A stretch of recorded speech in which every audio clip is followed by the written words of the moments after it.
শহরটার নাম জেনোয়া।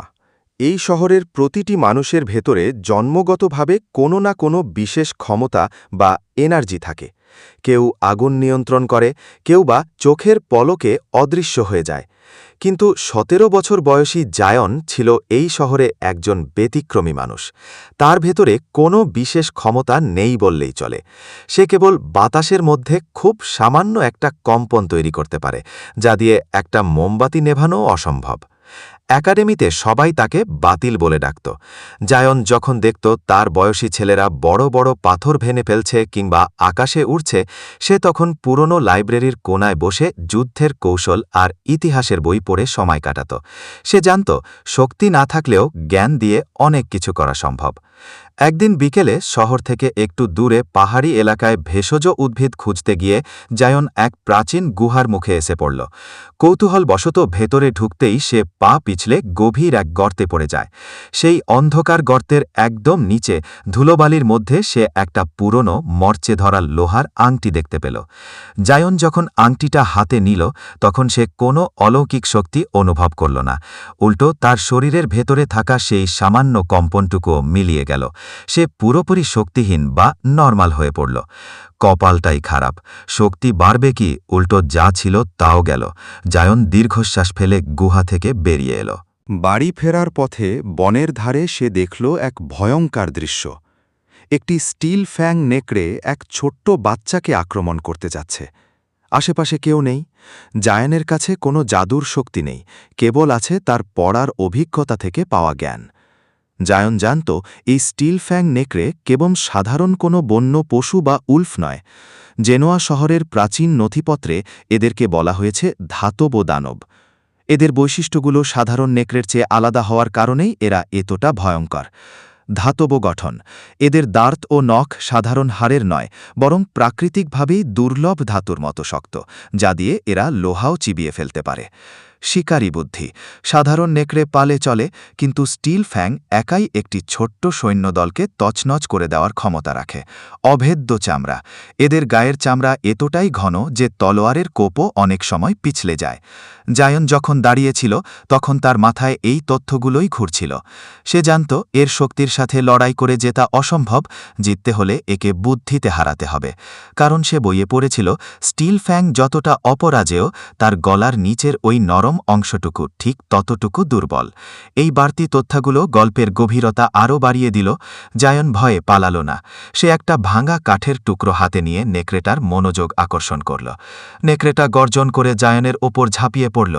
জায়ন খুব কষ্টে পাশ কাটাল, কিন্তু নেকড়ের নখের আঁচড়ে তার বাহু কেটে রক্ত বেরোতে লাগল। সেই রক্তের এক ফোঁটা যখন তার হাতের ওই মরচে ধরা আংটির ওপর পড়ল, হঠাৎ আংটিটা তপ্ত হয়ে উঠল। জায়নের চোখের সামনে বাতাসের মধ্যে নীল রঙের একটা স্বচ্ছ পর্দা ভেসে উঠল। সেখানে লেখা, সিস্টেম সক্রিয় হয়েছে।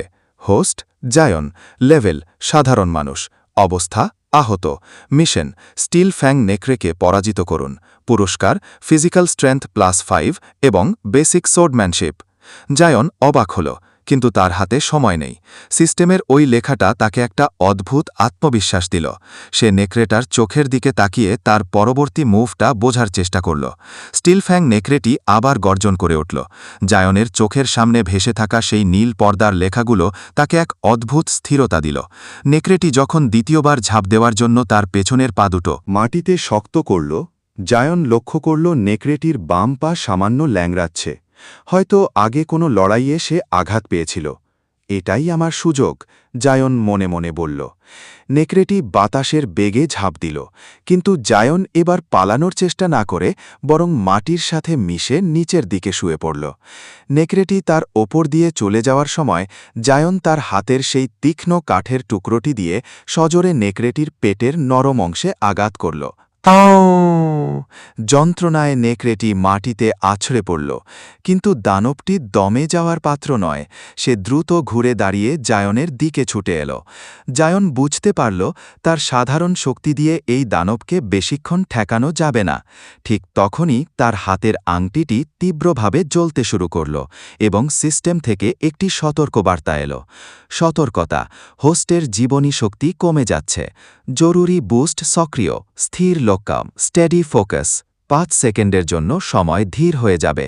হঠাৎ জায়নের কাছে মনে হল পুরো পৃথিবীটা থমকে গেছে। নেকড়েটির প্রতিটি নড়াচড়া সে একদম পরিষ্কার দেখতে পাচ্ছে। নেকড়েটি যখন তার মুখ হা করে জায়নের ঘাড় কামড়ে ধরতে এলো, জায়ন অত্যন্ত ক্ষিপ্রতার সাথে সরে গিয়ে কাঠের টুকরোটি নেকড়েটির গলার ঠিক নিচে, যেখানে চামড়া সবচেয়ে পাতলা, সেখানে আমূল গেঁথে দিল। গরম রক্ত জায়নের মুখে ছিটকে এলো। নেকড়েটি কয়েকবার ছটফট করে নিথর হয়ে মাটিতে পড়ে গেল। জায়ন হাঁপাচ্ছিল, তার সারা শরীর কাঁপছে। ঠিক সেই মুহূর্তে তার চোখের সামনে সিস্টেমের পর্দাটি আবার উজ্জ্বল হয়ে উঠল। মিশন সফল, পুরস্কার প্রদান করা হচ্ছে। ফিজিক্যাল স্ট্রেংথ +5, আপনার পেশি এবং হাড় আগের চেয়ে শক্ত হয়েছে। স্কিল আনলক, বেসিক সোর্ডম্যানশিপ, আপনার মস্তিষ্কে তলোয়ার চালানোর প্রাথমিক জ্ঞান প্রবেশ করছে।